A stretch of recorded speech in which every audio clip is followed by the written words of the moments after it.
Hello friends, myself RB Prasad. Welcome to my YouTube channel RB edu point. दोस्तों, जैसा कि आप जानते हैं कि अपने चैनल के माध्यम से हम फिजिक्स, मैथ, साइंस एवं अन्य विषय से संबंधित फैक्ट्स को देते रहते हैं। तो यदि आप हमारे यूट्यूब चैनल पर पहली बार है तो प्लीज़ चैनल को सब्सक्राइब कर लें ताकि हमारे द्वारा दिए गए हर वीडियो क्लिप का नोटिफिकेशन आपको मिलता रहे। फिजिक्स में पिछले वीडियो क्लिप में हमने एक समान चुंबकीय क्षेत्र में किसी धारावाही चालक तार पर लगने वाले बल के विषय में अध्ययन किया था। आज हम दो समानांतर धारावाही चालक तारों के बीच लगने वाले बल के विषय में अध्ययन करेंगे। तो यहाँ पर जैसे प्रैक्टिकल के आधार पर अगर हम देखें तो ये दो चालक तार हैं और ये इस तरह से समानांतर हैं और इन दोनों चालक तार को एक विद्युत सेल से इस प्रकार जोड़ दिया गया है कि दोनों चालक तारों में एक ही दिशा में विद्युत धारा प्रवाहित हो रही हो। तो ऐसी स्थिति में हम देखते हैं कि दोनों चालक तार एक दूसरे को आकर्षित करते हैं और इस शेप में बन जाते हैं। बिल्कुल इसके विपरीत इन दोनों चालक तार में हम विद्युत सेल के माध्यम से विद्युत धारा इस प्रकार प्रवाहित करते हैं कि दोनों में धारा की दिशा अपोजिट हो। इसमें धारा की दिशा अपवर्ड डायरेक्शन में है और इसमें धारा की दिशा डाउनवर्ड डायरेक्शन में है। तो ऐसी स्थिति में ये दोनों चालक तार एक दूसरे को प्रतिकर्षित करते हैं और एक दूसरे से दूर चले जाते हैं और ये आकृति बन जाती है। तो ये प्रैक्टिकल के आधार पर भी हम देख सकते हैं कि दो समानांतर धारावाही चालक तार हैं और उनमें विद्युत धारा प्रवाहित की जाती है। तो उनके बीच या तो आकर्षण या तो प्रतिकर्षण बल लगता है। ये इस बात पर निर्भर करता है कि दोनों चालक तार में धारा की दिशा एक ही है या धारा की दिशा विपरीत है। आगे हम इसके बीच लग रहे बल के मान का डेरिवेशन करेंगे और साथ ही देखेंगे कि कब इन दोनों तारों के बीच आकर्षण बल लगता है और कब इन दोनों तारों के बीच प्रतिकर्षण बल लगता है। तो हमारे इस प्रस्तुत चित्र में पहला तार ये है और दूसरा तार ये है। दोनों एक दूसरे के समानांतर हैं और दोनों के बीच की दूरी r है। पहले चालक तार में धारा I1 प्रवाहित हो रही है और दूसरे चालक तार में धारा I2 प्रवाहित हो रही है। तो पहले चालक तार के कारण अगर दूसरे चालक तार के पास कोई बिंदु P रखें तो इस बिंदु P पर चुंबकीय क्षेत्र उत्पन्न होगा। जैसा कि हम जानते हैं कि किसी धारावाही चालक के कारण उसके चारों ओर चुंबकीय क्षेत्र उत्पन्न होता है। तो इस धारावाही चालक में I1 धारा प्रवाहित हो रही है। तो I1 धारा के कारण इस चालक तार पर स्थित किसी बिंदु P पर चुंबकीय क्षेत्र उत्पन्न होगा और इस चुंबकीय क्षेत्र में ये दूसरा धारावाही चालक तार रखा हुआ है। तो चूंकि किसी धारावाही चालक को यदि चुंबकीय क्षेत्र में रखते हैं तो उस पर एक बल लगता है। तो इस धारावाही चालक पर बल लगेगा क्योंकि यह चुंबकीय क्षेत्र B1 जो इस चालक तार के कारण यहाँ उत्पन्न हुआ है उसमें रखा हुआ है। तो पहले हम देखेंगे कि इस चुंबकीय क्षेत्र B1 का मान कितना होगा और उसकी दिशा क्या होगी और इस B1 के कारण इस चालक तार पर कितना बल लगेगा। तो हम लिखते हैं कि दो समानांतर चालक तार एक दूसरे से r दूरी पर हैं तथा इनमें धारा क्रमशः I1 एवं I2 प्रवाहित हो रही है। तो प्रथम चालक तार में धारा I1 के कारण बिंदु P चुंबकीय क्षेत्र और इस चुंबकीय क्षेत्र की तीव्रता को हम B1 से लिखें तो B1 equal to μ0/2 pi into I1/r। ये इस बिंदु P पर चुंबकीय क्षेत्र की तीव्रता B1 के लिए फार्मूला है। अब इस B1 की दिशा की हम बात करें तो किसी भी बिंदु पर धारावाही चालक के कारण उत्पन्न चुंबकीय क्षेत्र की दिशा ज्ञात करने के लिए हम दाएं हाथ की हथेली का नियम अगर लगाएं तो इस दाएं हाथ की हथेली के नियम में अंगूठे को हम धारा की दिशा में करेंगे और इन चार उंगलियों को उस बिंदु की तरफ करेंगे जहां पर हमको चुंबकीय क्षेत्र की दिशा ज्ञात करनी है और हथेली से लगाए गए बल की दिशा में चुंबकीय क्षेत्र की दिशा होगी। तो हम इस I1 के कारण इस बिंदु P पर चुंबकीय क्षेत्र की तीव्रता की दिशा जानना चाह रहे हैं। तो अंगूठे को हम धारा की दिशा में करेंगे, इसमें धारा अपवर्ड डायरेक्शन में है और P की तरफ ये चारों उंगलियां करेंगी। तो हथेली से जो बल लगेगा वो बोर्ड के परपेंडिकुलर डायरेक्शन में अंदर की ओर लगेगा। तो यहाँ पर B1 की दिशा क्या हो जाएगी, अंदर की ओर होगी। इस P पर B1 की दिशा अंदर की ओर होगी। अब इस B1 में ये दूसरी धारावाही चालक तार रखी हुई है जिसमें धारा I2 प्रवाहित हो रही है। तो इस धारावाही चालक पर लगने वाला बल क्या होगा उसको हम देखते हैं। तो क्या लिखेंगे कि इस चुंबकीय क्षेत्र B1 में I2 धारा से युक्त चालक तार की L लंबाई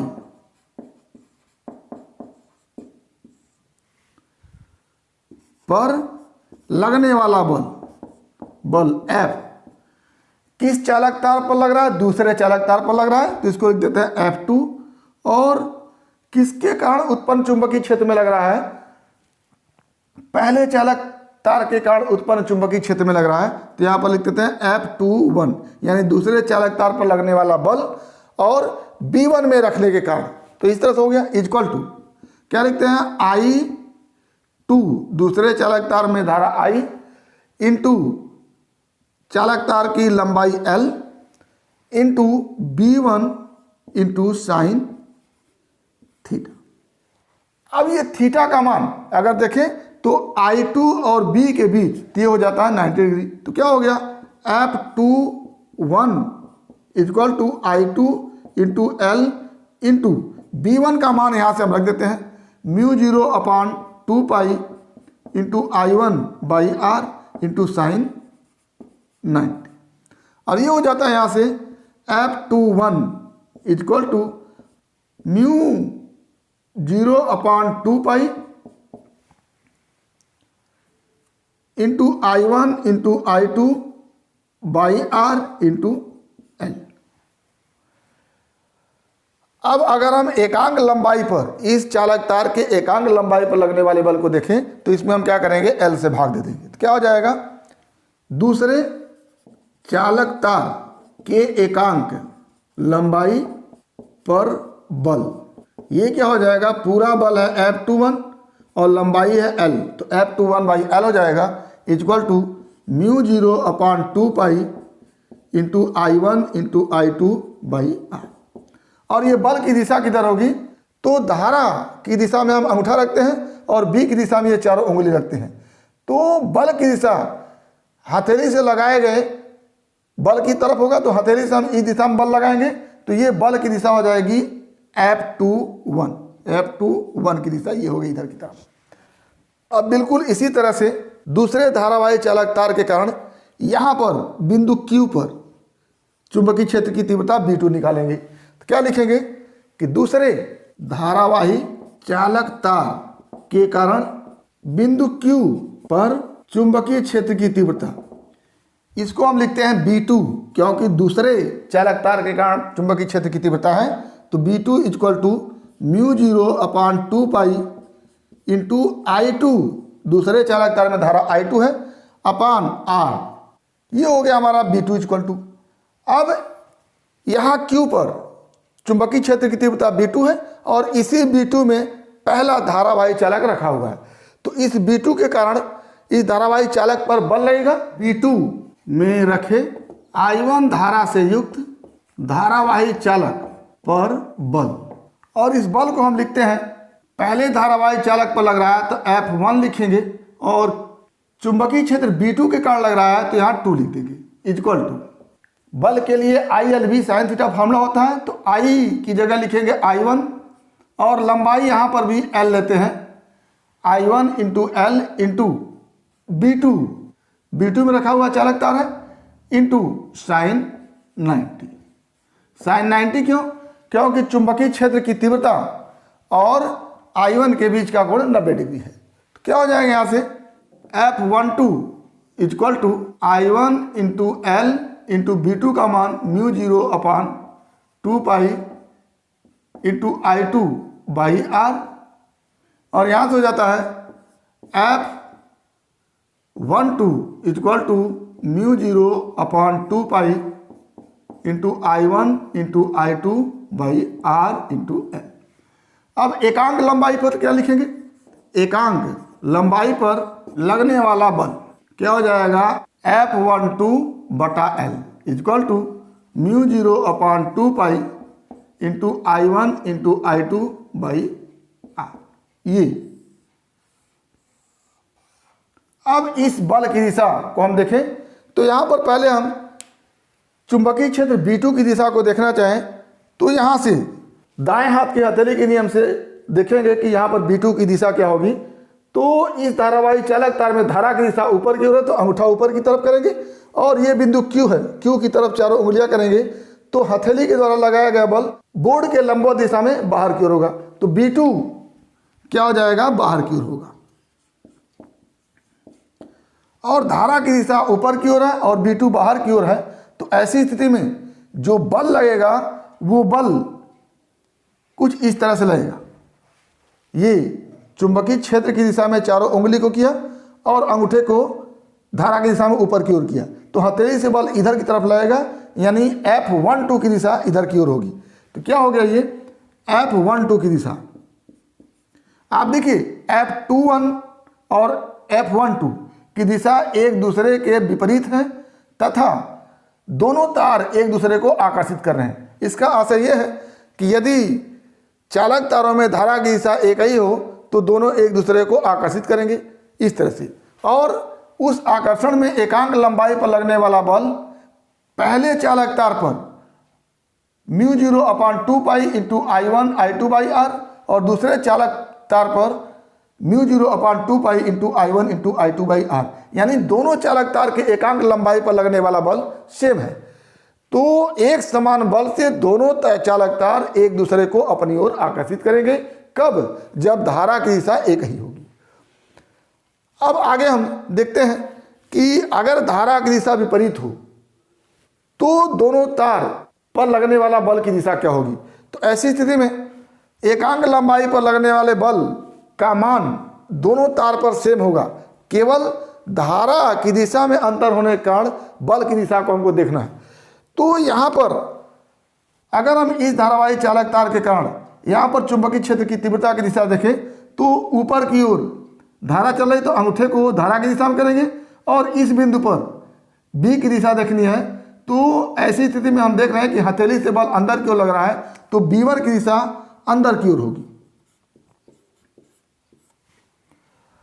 और अगर B1 की दिशा अंदर की ओर है तो इस धारावाही चालक तार पर जो B1 में रखा हुआ है उस पर लगने वाला बल की दिशा क्या हो जाएगी, अंदर की ओर चारों उंगली करते हैं और अंगूठे को धारा की दिशा में करते हैं तो ये बल जो होगा वो बाहर की ओर लगेगा, यानी F21 की दिशा बाहर की ओर हो गई। अब हम इस B2 की दिशा को देखते हैं तो इस धारावाही चालक तार के कारण यहाँ पर चुंबकीय क्षेत्र देखना है तो धारावाही चालक तार में धारा की दिशा में अंगूठा करेंगे और चारों उंगलियां को इस बिंदु P की तरफ करेंगी। तो ऐसी स्थिति में चुंबकीय क्षेत्र की दिशा अंदर की ओर होगी। तो यहाँ पर चुंबकीय क्षेत्र की दिशा क्या हो गई, अंदर की ओर हो गई। अब इस चुंबकीय क्षेत्र में जिसकी दिशा अंदर की ओर है धारावाही चालक को रखा गया है तो इस पर लगने वाला बल चुंबकीय क्षेत्र की दिशा में चारों उंगली करेंगे और अंगूठे को धारा की दिशा में करेंगे ऊपर की ओर तो लगने वाला बल क्या होगा, इधर की तरफ होगा, यानी F12 इधर की तरफ होगा। तो यहाँ पर हम देख रहे हैं दोनों चालक तार पर लगने वाला बल एक दूसरे के विपरीत है और बाहर की ओर है। तो ऐसी स्थिति में दोनों चालक तार एक दूसरे क्या करेंगे, प्रतिकर्षित करेंगे और यहाँ पर क्या कर रहे हैं, आकर्षित कर रहे हैं। एक निष्कर्ष पर पहुंचे कि यदि धारावाही चालक तार में धारा की दिशा एक ही होगी तो वो एक दूसरे को आकर्षित करेंगे और विपरीत दिशा में होगी तो एक दूसरे को प्रतिकर्षित करेंगे। एकांक लंबाई पर लगने वाला जो बल होगा उसका मान होगा μ0/2 pi into I1 into I2 by R. तो इस तरह से हमने देखा कि यदि धारावाही चालक तार एक दूसरे के समानांतर हैं तो उनके एकांक लंबाई पर लगने वाला बल क्या होगा और कब वो एक दूसरे को आकर्षित करेंगे, कब एक दूसरे को प्रतिकर्षित करेंगे। अब इस फार्मूले में मान लिया कि दोनों धारावाही चालक तार के बीच की दूरी 1 मीटर है, यानी यदि R बराबर 1 मीटर और दोनों धारावाही चालक तार में धारा का मान सेम है जिसको हम I से लिखते हैं तथा I1 बराबर I2 बराबर I तथा चालक तारों के बीच एकांक लंबाई पर लगने वाला बल F12 बाई L या F21 by L equal to 2 × 10⁻⁷ तो इस फॉर्मूला में रखते हैं, इसका मान हो जाएगा 2 × 10⁻⁷ इक्वल टू म्यू 0/2 पाई का मान भी होता है 2 × 10⁻⁷ इंटू I1 की जगह I इंटू I2 की जगह भी I/1। यहाँ से क्या हो जाएगा, I² इक्वल टू 1 या फिर कह लें I इक्वल टू 1 एम्पियर। और यहीं से 1 एम्पियर की परिभाषा बन के आती है कि दो समानांतर चालक तार जो एक दूसरे से 1 मीटर की दूरी पर है में समान धारा प्रवाहित किया जाए और उनके बीच लगने वाला एकांक लंबाई पर बल 2 × 10⁻⁷ न्यूटन का हो तो उसमें प्रवाहित धारा 1 एम्पियर की होगी। तो इस तरह से हमने देखा कि दो समानांतर सीधे धारावाही चालक तारों के बीच लगने वाला बल कितना होता है और उसकी दिशा क्या होती है, और साथ ही हमने 1 एम्पियर की परिभाषा भी दी। तो उम्मीद करते हैं कि टॉपिक आपको समझ में आया होगा। अगर इसमें किसी प्रकार की समस्या है तो आप हमारे YouTube चैनल के कमेंट बॉक्स में कमेंट करके अपनी समस्या का समाधान करेंगे। और यदि वीडियो क्लिप पसंद आए तो प्लीज़ लाइक करेंगे, शेयर करेंगे, साथ ही हमारे YouTube चैनल को सब्सक्राइब अवश्य करेंगे ताकि हमारे द्वारा दिए गए हर वीडियो क्लिप का नोटिफिकेशन आपको मिलता रहे। तो आज बस इतना ही। अगला टॉपिक अगले वीडियो क्लिप में एक बार फिर आपके भविष्य के लिए बेस्ट ऑफ लक। धन्यवाद।